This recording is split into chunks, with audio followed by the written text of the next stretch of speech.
Secretary Pompeo, Mike, it's good to see you It's good to be with you. in Jerusalem, back in Jerusalem. I have to say that we meet on every holiday.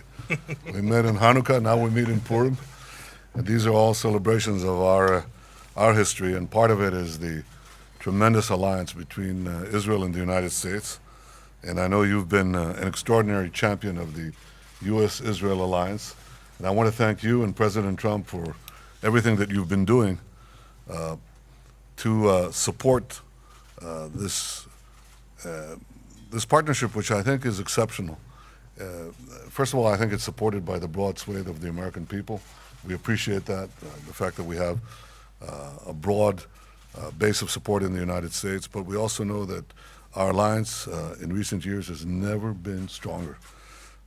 It's an unbreakable bond that's based on shared values of liberty and democracy and shared interests to fight the enemies of democracy, the enemies of our way of life, the terrorists that plague, that prowl our airspace and prowl our countries. And I think that working together, we've been able to achieve an enormous amount. Under President Trump, that alliance has also brought a historic recognition of Jerusalem as Israel's capital and the moving of the American embassy to Jerusalem. David doesn't have to travel up the traffic jams from Tel Aviv, which we're trying to loosen up anyway. But I think also the unequivocal commitment to Israel's security, the support that you give us in international forums, all of that is deeply appreciated. I think that no less historic is the President's decision to walk away from the disastrous nuclear deal with Iran. He said he would do it. He did. And he said that he would reimpose tough sanctions on Iran, and he did. And what we see is that this pressure is working. We need to increase it. We need to expand it. And together, the United States and Israel are working in close coordination to roll back Iranian aggression in the region and around the world. Secretary and I just spent the first part of our meetings discussing exactly how to do that. And I think there are ways that will intensify the pressure even more. Rolling back Iran is in the interest of peace and security and stability for Israel, for our neighbors, and for the world. I also appreciate the fact that the United States gives Israel the full backing to defend ourselves against Iranian aggression. I want to use this opportunity and say that we will continue to take action as needed against the attempts of Iran to entrench itself militarily with dangerous weapons in Syria. There is no limitation to our freedom of action, and we appreciate very much the fact that the United States backs up our actions as we do them. Just last week, we uncovered efforts by Hezbollah, an Iranian proxy, to build a terror network in Syria on the Golan Heights. And I can say that all of you can imagine what would have happened if Israel were not in the Golan. We would have Iran on the shores of the Sea of Galilee. I think for this reason and for many more, I think it's time that the international community recognize Israel's stay in the Golan, the fact that the Golan will always remain part of the state of Israel. Mr. Secretary, you're a stalwart defender of the truth, and I appreciate your important statement last week regarding the International Criminal Court. We share the concern of the U.S. and many other states that this court has lost its way. Instead of dealing with mass atrocities, the court engages in unwarranted and politicized efforts to target the states that are committed to the rule of law and that have not joined the court. It's exact opposite of what it should be doing.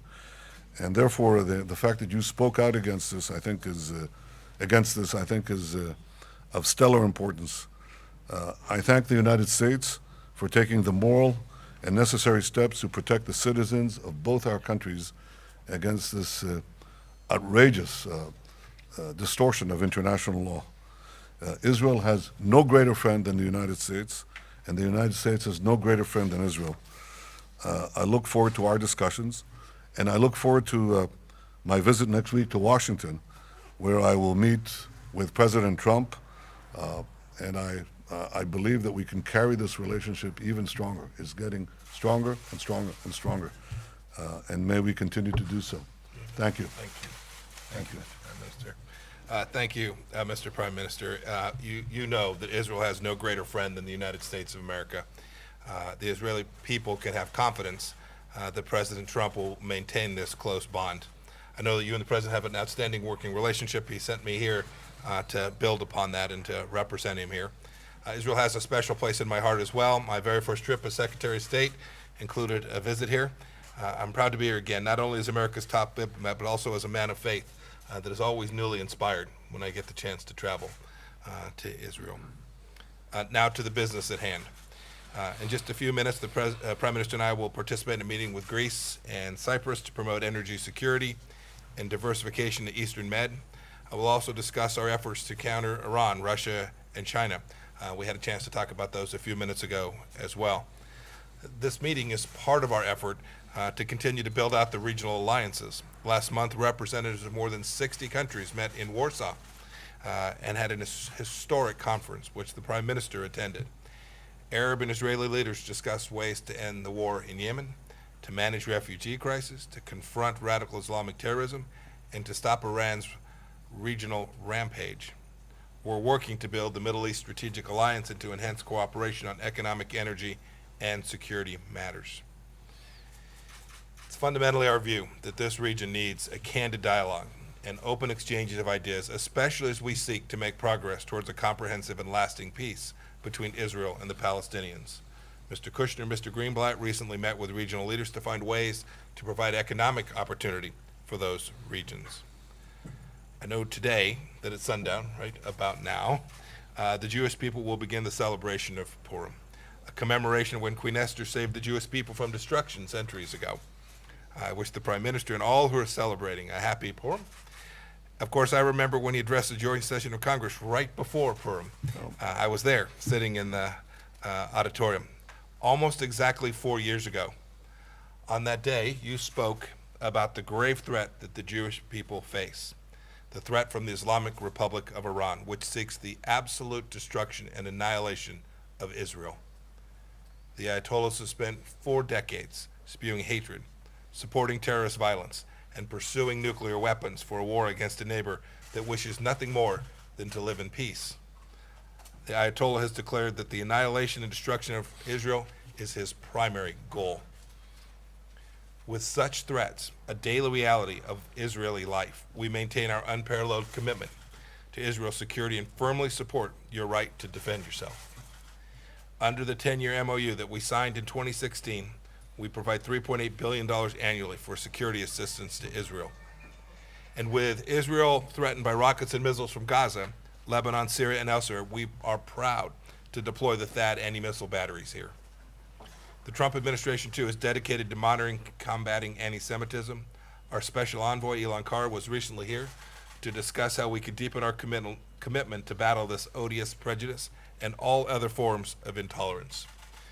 With the dark wave of anti-Semitism rising in Europe and in the United States, all nations, especially those in the West, must go to the barricades against bigotry. Our challenge is especially urgent as the hot rhetoric of prejudice cloaks itself in the language of the academy, or of diplomacy, or public policy. Sadly, we in the United States have seen anti-Semitic language uttered even in the great halls of our own capital. This should not be. Tomorrow, my wife Susan and I will take a full day of activities to get a deeper sense of Israel and its storied history. We'll visit our new embassy in Jerusalem, which we were proud to open last year. I'm eager to see more of the timeless country, and I thank the Prime Minister and the people of Israel for what I know will be a productive and memorable visit. Thank you. Thank you, Mike. Welcome. Thank you. Thank you. Thank you.